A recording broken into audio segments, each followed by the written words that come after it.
오늘 함께 보실 말씀은 시편 44편입니다.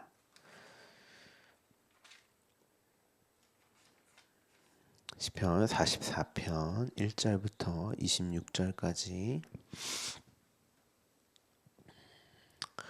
우리 함께 봉독하겠습니다. 하나님이여, 주께서 우리 조상들의 날 곧 옛날에 행하신 일을 그들이 우리에게 일러주매 우리가 우리 귀로 들었나이다. 주께서 주의 손으로 뭇 백성을 내쫓으시고 우리 조상들을 이 땅에 뿌리박게 하시며 주께서 다른 민족들은 고달프게 하시고 우리 조상들은 번성하게 하셨나이다. 그들이 자기 칼로 땅을 얻어 차지함이 아니요 그들의 팔이 그들을 구원함도 아니라 오직 주의 오른손과 주의 팔과 주의 얼굴의 빛으로 하셨으니 주께서 그들을 기뻐하신 까닭이니이다. 하나님이여, 주는 나의 왕이시니 야곱에게 구원을 베푸소서. 우리가 주를 의지하여 우리 대적을 누르고 우리를 치러 일어나는 자를 주의 이름으로 밟으리이다. 나는 내 활을 의지하지 아니할 것이라 내 칼이 나를 구원하지 못하리이다. 오직 주께서 우리를 우리 원수들에게 구원하시고 우리를 미워하는 자로 수치를 당하게 하셨나이다. 우리가 종일 하나님을 자랑하였나이다. 우리는 하나님의 이름에 영원히 감사하리이다. 셀라. 그러나 이제는 주께서 우리를 버려 욕을 당하게 하시고 우리 군대와 함께 나아가지 아니하시나이다. 주께서 우리를 대적들에게 돌아서게 하시니 우리를 미워하는 자가 자기를 위하여 탈취하게 하였나이다. 주께서 우리를 잡아먹길 양처럼 그들에게 넘겨주시고 여러 민족 중에 우리를 흩으셨나이다. 주께서 주의 백성을 헐값으로 파심이며 그들을 판값으로 이익을 얻지 못하셨나이다. 주께서 우리로 하여금 이웃에게 욕을 당하게 하시니 그들이 우리를 둘러싸고 조소하고 조롱하나이다. 주께서 우리를 뭇 백성 중에 이야기거리가 되게 하시며 민족 중에서 머리 흔듦을 당하게 하셨나이다. 나의 능력이 종일 내 앞에 있으며 수치가 내 얼굴을 덮었으니 나를 비방하고 욕하는 소리 때문이요 나의 원수와 나의 복수자 때문이이다. 이 모든 일이 우리에게 임하였으나 우리가 주를 잊지 아니하며 주의 언약을 어기지 아니하였나이다. 우리의 마음은 위축되지 아니하고 우리 걸음도 주의 길을 떠나지 아니하였나이다. 주께서 우리를 승냥이의 처소에 밀어넣으시고 우리를 사망의 그늘로 덮으셨나이다. 우리가 우리 하나님의 이름을 잊어버렸거니와 우리 손을 이방신에게 향하여 폈다면 하나님이 이를 알아내지 아니하셨으리까. 무릇 주는 마음의 비밀을 아시나이다. 우리가 종일 주를 위하여 죽임을 당하게 되며 도살할 양같이 여김을 받았나이다. 주여 깨소서. 어찌하여 주무시나이까. 일어나시고 우리를 영원히 버리지 마소서. 어찌하여 주의 얼굴을 가리시고 우리의 고난과 압제를 잊으시나이까. 우리 영혼은 진토 속에 파묻히고 우리 몸은 땅에 불었나이다. 일어나 우리를 도우소서. 주의 인자하심으로 말미암아 우리를 구원하소서. 아멘. 오늘부터 시편 44편을 함께 나누도록 하겠습니다.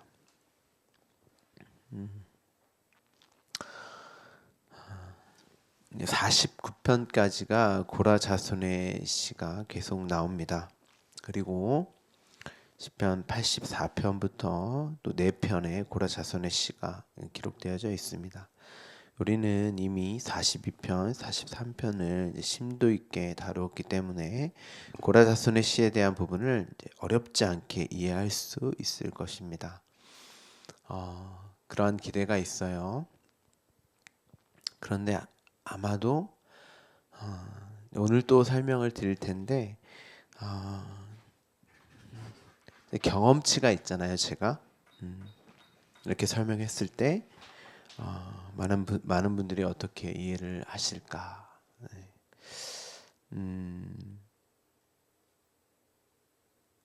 잘 이해를 못 하시더라고요.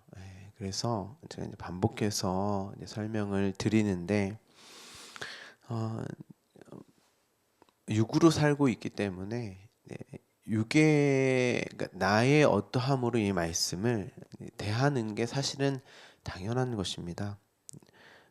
나를 근거하여서 말씀을 대하는 게 1차적으로 우리 그럴 수밖에 없는 존재죠. 그런데 자꾸 여러분들은 나를 근거하지 않고 육을 근거하지 않고 자꾸 말씀을 근거하여서 나를 이해하고 해석하셔야 돼요.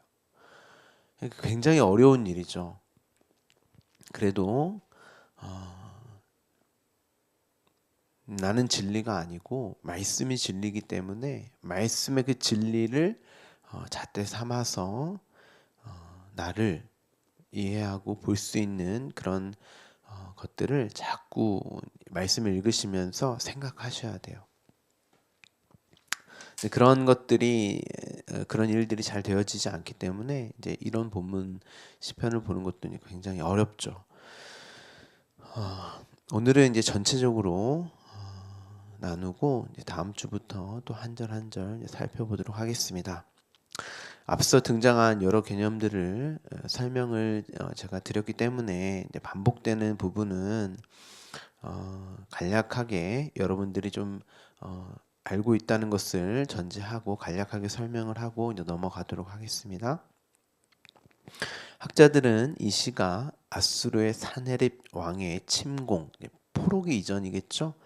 혹은 그 이전으로 보거나 혹은 포로기 때의 시로 이제 보기도 합니다. 그때 당시에 고라 자손의 이제 맞쓰길 지혜죠. 고라 자손의 후회가 깨달음, 지혜됨으로 이제 지혜시로 보는 것입니다.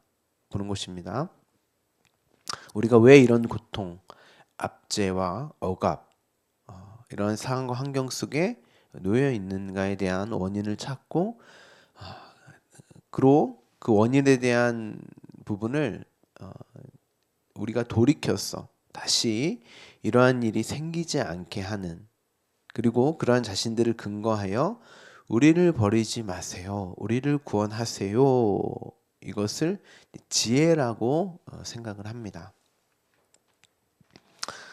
그냥 문자적으로 읽으면, 그리고 이제 나를 근거하여서 나를 기준으로 이 성경을 그렇게 읽으면 이렇게 보여요. 그런데 여러분, 솔로몬 같은 사람들도 있잖아요. 다른 민족으로부터 침략을 당하거나 어떤 억압과 압제, 그러한 고난을 당해 본 적이 없는 그런 자들에게는 이 시편은 해당이 안 될까요? 저와 여러분도 그렇지 않습니까? 아니면 이 시를 비유적으로 해석을 해서 지금 나를 억압하고 고난에 있게 하는 어떤 상황과 환경 또는 인물을 대입해서 끼워 맞춰서 읽어야 하나요? 나를 힘들게 하는 어떤 시어머니, 나를 억압하는 어떤 상사, 이렇게 어떤 상황과 환경에 대입을 해서 이입을 해서 그렇게 읽어야 될까요? 근데 우리는 대부분 이제 그렇게 성경을 대하죠. 성경의 모든 말씀은 하나님 백성에게 일괄적으로 해당이 되는 거예요. 오늘 본문 8절에 보면 우리가 종일 하나님을 자랑하였나이다, 하나님의 이름에 영원히 감사합니다, 이렇게 해놓고 이제 9절부터는 우리를 버려 욕을 당하게 하셨다. 그리고 또 계속 읽어보시면 우리를 잡아먹힐 양처럼 그들에게 넘겨주셨다. 도살할 양같이 여김을 받았다. 주여 깨소서, 어찌하여 주무십니까? 일어나시고 우리를 영원히 버리지 마세요, 우리를 구원하세요. 이런 부분을 어떻게 이해를 해야 될까? 자신들의 대적, 내 밖에 어떤 상황이나 환경, 인물로, 예를 들어서 아수르의 사네립 왕이나 이스라엘과 전쟁을 해서 멸망케 하는 그런 일로서만이 아니라, 물론 그런 상황과 환경이 있죠. 고난과 억압과 압제의 상황이 분명히 있었습니다. 역사적으로. 아예 뭐 자유주의 신학은 이런 역사성에도 문제 제기를 하는데, 그래서 이제 뭐 창세기의 아담과 하와의 뭐 역사성이나 모세의 어떤 홍해 사건의 역사성 뭐 이런 걸 문제 삼기도 하는데, 있었죠, 이런 일들이. 그런데 단순히 그것이 해결되고 안 되고에 따라서 억압과 압제와 고난, 환란을 말하는 걸까요? 그럼 그런 거 없으면 아닌가요? 우리를 버리지 마시고 구원하세요가 단순히 아수르, 바벨론, 로마 등으로부터 해방되고 자신들이 원하는 국가가 세워져서 잘 먹고 잘 사는 게 이 시편의 저자가 하나님을 종일 자랑하는 것이고 이름을 영원히 감사하게 되는 어떤 근거가 될 수 있을까요? 여러분들은 하나님을 왜 믿으십니까? 이런 억압과 압제, 나의 시어머니, 나의 직장 상사, 어떤 문제와 상황의 해결됨으로 나를 근거해서 그런 것들이 해결되어서 하나님을 영원히 자랑하고 그것이 해결됨이 구원함인가요?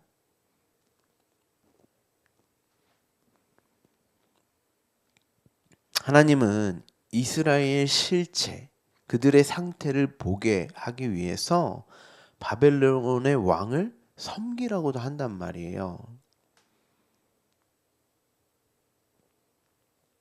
70년 동안 포로로 보낼 테니까 거기서 확실히 깨닫고 와라. 70년의 그 용서가 무엇인지, 그로 되어진 일이 무엇인지를 알게 하시기 위함이었단 말이에요. 그 포로 기간 동안. 그 포로 기간을 나쁘다 하지 않아요. 에레미야가 하나님이 그렇게 여호와께서 말씀하셨으면 그게 나쁜 게 아니라니까요. 그런데 그 당시에 선지자들도 있었을 거잖아요. 에레미야 말고도. 그 포로, 억압, 압제, 고난은 그들에게 악이고 저주고 심판이라고 생각했던 거예요. 그래서 거부합니다. 왜 우리가 그래야 합니까? 거짓 선지자들은 그럴 리 없다고 했어요. 하나님이 그렇게 말씀하실 리가 없어. 너희는 평안할 거야. 평안할 거야. 하나님이 왜 그런 일을 하겠어? 하고 그런 말을 한 에레미야를 죽이려고 했단 말이에요. 고라자손의 맞쓰기 일지에는 내가 하나님 앞에서 똑바로 못해서 반역을 했으니 이제 하나님 앞에서 율법 잘 지키고 제사도 잘 드려야지가 돌이킴이 아니라 그런 게 회개가 아니란 말이에요. 그 자체가 반역이라니까요. 그렇다고 그런 생각과 마음을 가지지 말라는 그런 말이 아닙니다. 그런 결심과 결단이 있죠. 생기죠. 이것도 없다라고 하는 분들도 있는데 그렇지 않아요. 정말 하나님을 여기는 자라면 왜 그런 지향성과 방향성, 결심, 결단이 없겠습니까? 그런데 안 되잖아요. 안 된단 말이에요. 육을 입고 사는 나는 하나님을 절대 하나님으로 여기지 않아요. 나를 하나님으로 여기며 산단 말이에요. 그런데 인간은 그것을 숨긴다니까요. 나를 하나님으로 여기며 살면서 그리고 하나님을 하나님으로 여긴다고 말하고 율법 지키고 제사 잘 지키고 행하면서 나를 하나님으로 사는 그 자체를 숨긴단 말이에요.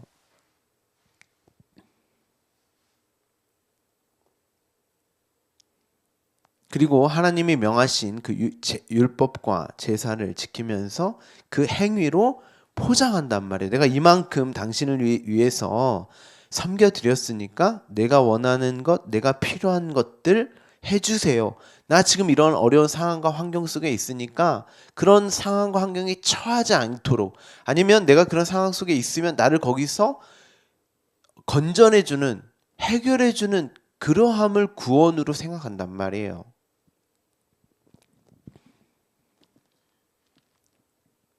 하나님은 그러함을 숨기지 말라는 거예요.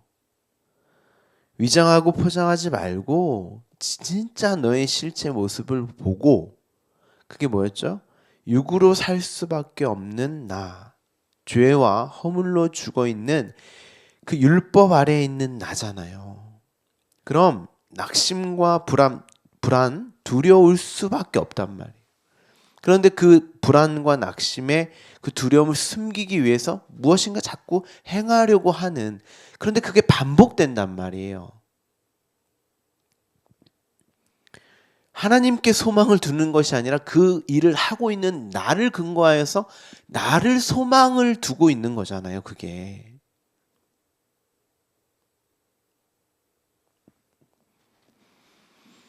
그럼 낭망할 수밖에 없단 말이죠.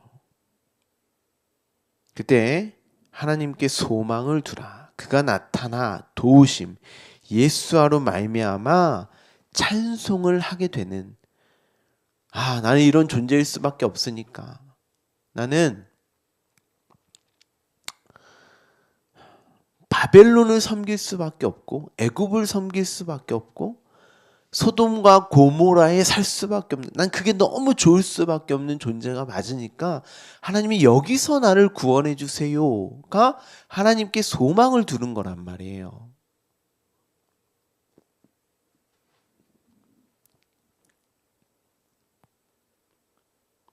여러분, 선악과를 주신 이유는 그것 안 먹고 잘 지켜서 영원히 에덴 동산에 살게 하려고 하는 게 아니었어요. 그럼 그것 주시면 안 되잖아요.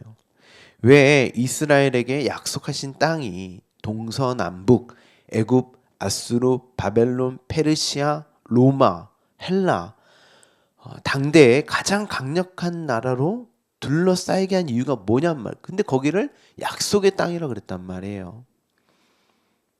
그래 놓고 그들에게 시선과 마음도 주지 마라고 하셨단 말이에요. 그게 되냔 말이에요, 이스라엘이. 근데 그거 된다고 한 게 이스라엘이었다니까. 나 그거 할 수 있어요. 마음과 시선을 빼앗겨 놓고 그것 포장하는데 급급했단 말이에요, 이스라엘이. 자꾸 되는 나로 안 되면서. 가나안 땅도 그렇습니다. 그냥 아무도 없는 땅으로 주시면 안 돼요. 왜? 그들이 멸하지도 멸할 수도 없는 우상과 무기, 여자, 어떤 재물들 이러한 것들로 보게 하시고 경험하게 하시냔 말이에요. 여러분의 인생 가운데 왜 그러한 것들을 자꾸 경험케 하시냔 말이에요. 보여주시고 절대 시선과 마음을 뺏기지 말라고. 그럼 그곳을 약속의 땅이라고 주시면 안 된다니까요. 너희는 시선과 마음을 빼앗길 수밖에 없는, 아니 너희가 그러한 존재라는 것을 들추어내시는 거예요. 감추고 위장하지 말라는 거예요. 그래야 그들 스스로가 나는 이러한 존재이기 때문에 하나님의 생명이 은혜로 주어져야 합니다 하고, 나를 근거하여 내가 잘 지키고 행하고 무엇인가를 할 수 있는 내 능력과 힘으로 주어지는 것이 아니라, 그 생기가 나를 근거해서 주어지는 것이 아니라 온전히 하나님의 전적인 은혜로 주어져야 함을, 그리고 나는 그것이 은혜로 주어져야 하는 자임을, 그렇잖아요. 내가 나를 근거하면 그 생기를 왜 은혜로 받냔 말이에요. 우리의 신앙의 수준이 그렇단 말이에요. 내가 이렇게 기도하고 있으니, 헌금하고 있으니, 예배하고 있으니 당신을 믿어드리니까, 그렇기 때문에 나에게 그것 해당 안 되게 그 일을 겪지 않게 해주세요. 그런단 말이에요. 하나님이 죄를 조성하는, 죄를 짓게 하셨던 그런 말이 아니라 우리의 본질 자체가 죄와 싹색, 사망의 상태임을 보라는 거예요. 그러니까 우리가 아무리 잘 지켜도 그건 죄예요, 여러분. 지키는 것 자체가 나를 근거하여 지키는 거니까. 그런데 우리는 생내적으로 그렇게 사는 존재이고 위장하고 포장하기 위해서 그걸 수단과 방법으로 사용한단 말이에요. 우리의 인생 삶의 전부를 그렇게 살아간단 말이에요. 여러분이 어떠한 상황과 환경에 놓여 있냐가 중요한 게 아닙니다. 어떠한 상태에 있느냐가 아니에요. 그건 진리가 아니기 때문에. 진짜 진리된 것만 보시고 아는 게 중요해요. 여러분의 인생과 삶의 목적이 그거예요. 여러분의 이 자꾸 육을 위한 삶이 아니란 말이에요. 그래서 42, 43편에 내 혼아, 그러면 그 혼에게 생명이 주어지면 그게 영이라 그랬죠. 그런데 그 혼이 여전히 그 생명과 관계 없으면 육이란 말이에요. 그 육을 위함이 아니란 말이죠. 근데 자꾸 육된 어떤 곳으로 가게 되면 불안하고 낙심, 낭망할 수밖에 없단 말이죠. 성경의 모든 것이 합력하여 선을 이룬다라고 말하는 것은 우리에게 주어진 육을 위함이 아닙니다. 여러분, 제가 전도사 때도 샘님을 정말 많이 인도도 하고 기도도 하고 했을 거잖아요. 그런데 대부분 기도의 내용들이 뭐냐면 육을 위한 기도예요. 나의 자식이 잘됨, 질병 걸리지 않음, 가난함에서의 해방, 문제, 나에게 지금 닥쳐진 어떤 가족의 문제, 이 생명을 놓고 기도하시는 분들이 그렇게 많지 않아요. 문제가 뭐냐면 그러면 계속 낙심하고 낭망할 수밖에 없는 거죠. 그리고 왜 그런 기도를 하냐면 내가 이렇게 기도 안 하면 하나님이, 내가 열심을 내어놓지 않으면 하나님이 나에게 자꾸 그런 것으로 나를 벌하시는 것 같다는 거죠. 그래서 그런 분들 또 봉사도 열심히 합니다.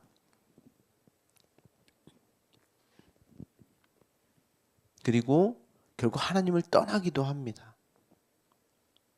대부분 그 지점에 멈춘다는 게 문제예요. 그런 기도가 나쁘다는 게 아니고 그 지점에 멈춘다는 거예요. 하나님께 나의 어떠함의 소망을 두는 데서 멈추지, 하나님께 소망을 두고 그로 지금 나에게 주어진 지금의 삶이, 상황이 은혜 아래에 있음을 보지 못한다는 거죠.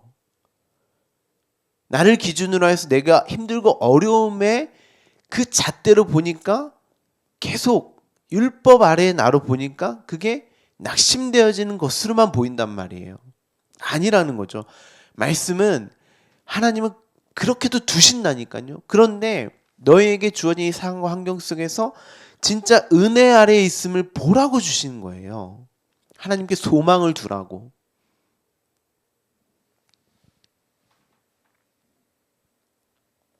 예수님께서도 천국이 왔다 그랬어요.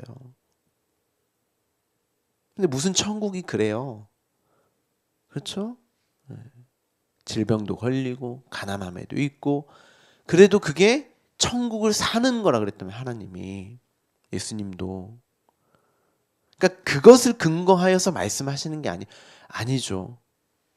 너희가 그러한 너희의 인생과 삶의 목적을 통한 진짜 하나님과 함께함을, 은혜 아래에 있음을 보는, 그게 천국이라는 거예요.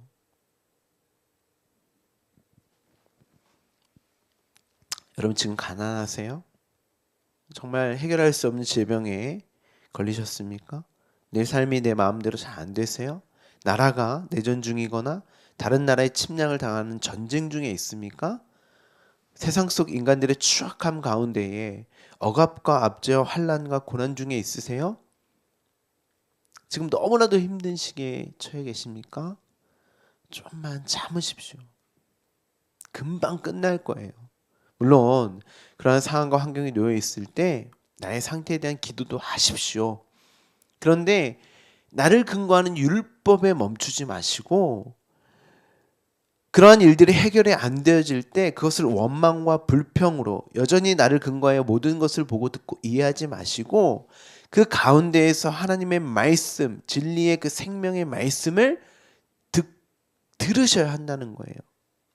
그것이 진리이기 때문에 그것 가운데에 하나님이 일하실 거예요. 위로를 하실 것입니다. 그래서 오늘 앞서 본 시편도 그렇죠. 앞서 내가 영원히 찬송하리라. 그런데 나의 상황 관계를 봤더니 여전히 내가 그렇다는, 낙심되고 낭망할 수밖에 없는 육의 그 한계에 부딪힘에 또 고백을 한단 말이에요. 그런데 그 상황과 환경이 나를 찬양하는, 구원하는 근거로 여겼다는 거예요. 그게 지혜라니까요.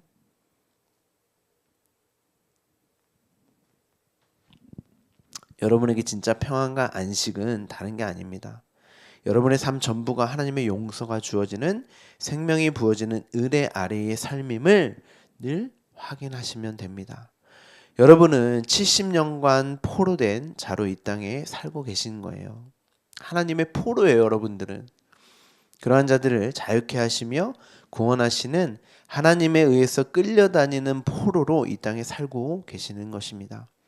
예수님도 베드로에게 이렇게 말씀하시죠. 이제 내가 스스로 띠띠고 원하는 곳으로 다녔거니와 내 팔을 벌리리니 내게 띠띠우고 원하지 아니하는 곳으로 내가 데려갈 거야. 당신의 포로로 만들어 버리겠다는 거예요. 그런데 이 포로는 반드시 돌아오게 되는 포로란 말이에요.